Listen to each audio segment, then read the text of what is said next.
2026-yil 19-mayda Prezidentimiz tomonidan soliq organlarining 2030-yilgacha bo'lgan strategik vazifa va funksiyalar belgilab berildi.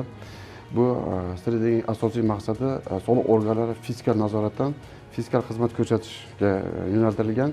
Albatta, bu vazifalarni bajarish uchun soliq organlarining yetarli darajada bilim va ko'nikmaga ega bo'lgan, xalqaro standartlar doirasiga standartiga javob beradigan malakali kadrlarni tayyorlash asosiy ustuvor vazifa qilib qo'yilgan. Demak, 2026-yil 16-iyunda Prezidentimizning 227 soliq qarorlari bilan soliq qo'mitasi huzurida soliq oliy maktabi tashkil etildi. Bu tashkiliy maktabning asosiy maqsadi soliq organlari va soliq sohasidagi zamonaviy mutaxassislarni, kadrlarni yetishtirish. Bugungi kunda soliq oliy maktabi o'z faoliyatini boshladi.